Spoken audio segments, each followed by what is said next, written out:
Hey, add me on Instagram. I do have one if you want it.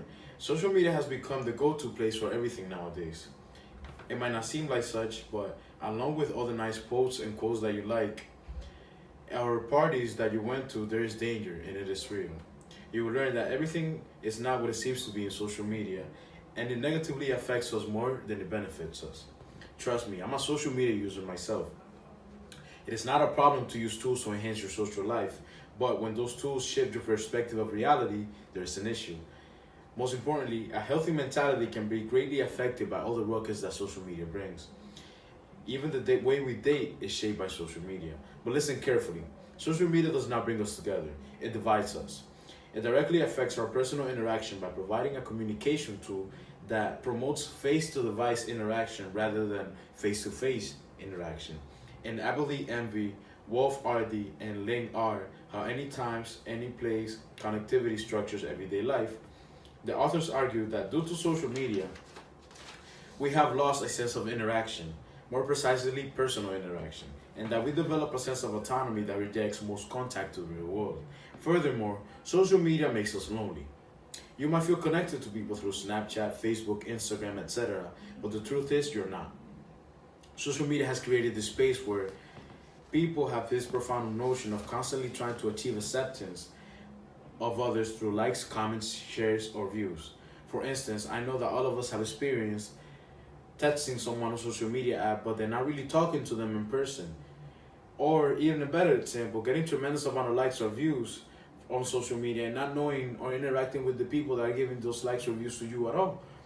The Pew Research Center states that in 2018, 45% of teenagers say that they are online almost constantly, which reflects to the constant satisfaction for acceptance we seek from social media.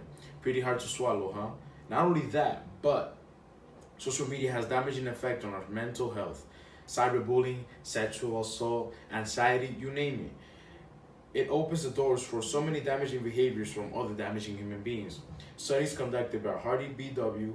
and Castaway J., the moderating role of age in the relationship between social media and the use of mental well-being, have found that when people do not receive acknowledgments or are not socially active through social media, they tend to develop anxiety, depression, and mental breakdowns. Moreover, the wide span of trending topics can also damage a person's reputation greatly by dispersing lies that can warp people's perspective of oneself. For example, let's say that you and I have an argument, and I say some insulting comments to you that I did not mean to. Someone records this and spreads it out through social media, and now my reputation is over. It burns bridges of opportunity because other people do not want to get involved with an image that social media creates of you. You might think this is rough enough, but despite that, social media also shapes teens' romantic relationship because social media fantasies the thought of being perfect and depicting the best part of our lives when it comes to dating. We never really find out who we're really talking to. The article, Does Technology Make Us Lonely?, explained that social media creates lower self-esteem since we're unable or unwilling to show our true self due to the fear of rejection or disapproval of others. Not considering a true relationship, is also a big negative effect of social media. We prefer these communication means to hook up or have transitory relationships rather than actually getting to know someone. Likewise, relying on social media for romantic relationships result in many cases of violence and abuse. For example, young adults use social media blogs to educate themselves about sex, which is the wrong way to go because there's wrongful information. As stated in the article, teen dating, there's not misleading information, but also sexual abuse, STIs, harassment, and teen pregnancy involved as risks of using social media as media tools. Most unhealthy behaviors are developed by social media users like stalking or being over-possessive. Nonetheless, it is tiring. I want to post this now.